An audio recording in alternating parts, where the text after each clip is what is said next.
welcome back to my Mexican kitchen here in Switzerland.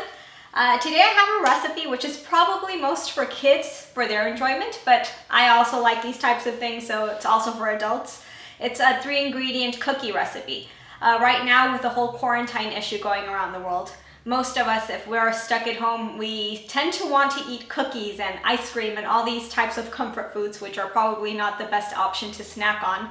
But our body somehow tells us, have cookies, have ice cream, have, I don't know, a lot of different junk food options.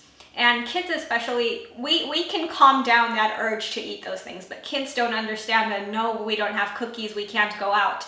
So I'm going to show you a 3-ingredient recipe with stuff that you usually have in your pantry. It's really, really simple things that most of us have in our pantries. You don't need to rush out into the grocery store and risk getting sick or something. You can stay at home, and if you have these ingredients, awesome. You have some really yummy cookies on the way. The ingredients you need to make your 3-ingredient cookies are 500 grams of flour, 250 grams of butter, and 1 cup of condensed milk. Okay, so to get started with this super easy and fast recipe, we have to sift our flour. I'm going to be using a mixer. You can do it by hand if you don't have a mixer. It's a really easy, not complicated recipe, so it's up to you guys what you want to do. I'm going to sift the flour in the bowl, and then I'm going to add the butter. The butter has to be room temperature, which means it's super soft. If I squish it, it's going to get a mushy mess in my hands, which is perfect. That's what we need for our cookies. And we're going to mix that. Once it's fully integrated, we're going to add the cup of condensed milk, and we're going to continue mixing.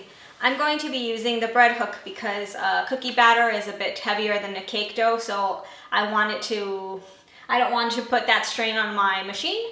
And then once it's integrated well, I'm going to continue mixing with my hands so that it's fully integrated.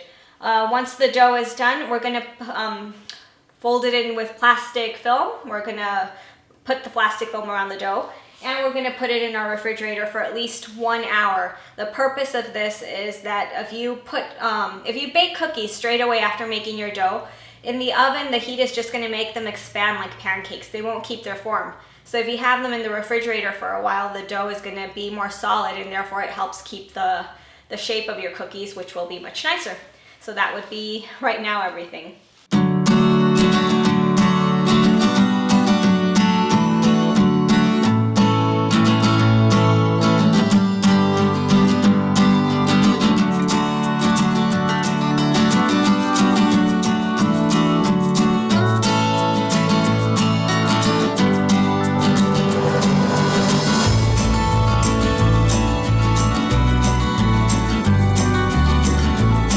Okay, so the dough has been chilling in the fridge for a while. I took it out.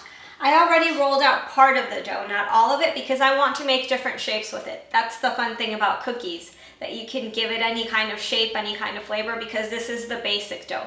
So for starters, I have a cookie cutter that has a bunch of different designs on it that I can use. It's kind of like the playing cards, I think. It has spades and hearts and different things. So I made a little heart with these sugar colored balls.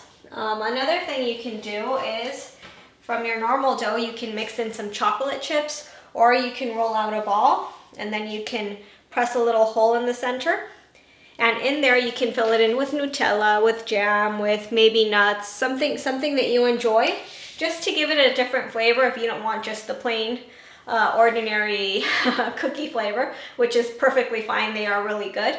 But I'll just give you guys a few ideas so that you can prepare your cookies.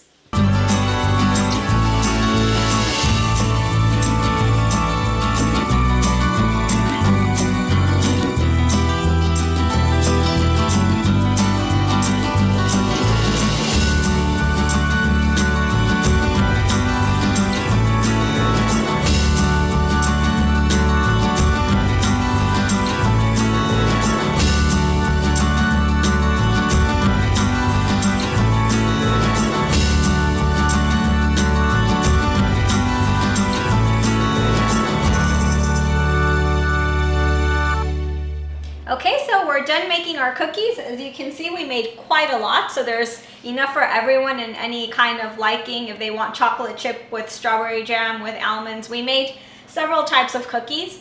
The next step is baking them, so we're going to put them in the oven for 8 to 10 minutes at 170 degrees Celsius or 340 Fahrenheit. As soon as they're out, we're gonna put them back on our counter and we're gonna let them cool down. So we're finished baking. The kitchen smells delicious. It really smells nice in here. As you can see, we managed to make quite a lot of cookies, all different flavors. We kind of had our imaginations there decorating and doing stuff. I even had cookie dough left over to make one with my logo, which looks really cool. You guys can see that later in the picture. I hope you enjoy the recipe, and especially I hope you have the ingredients at home. Most people have flour and butter. The condensed milk might be the issue, but that's also, I think, a common ingredient in many homes.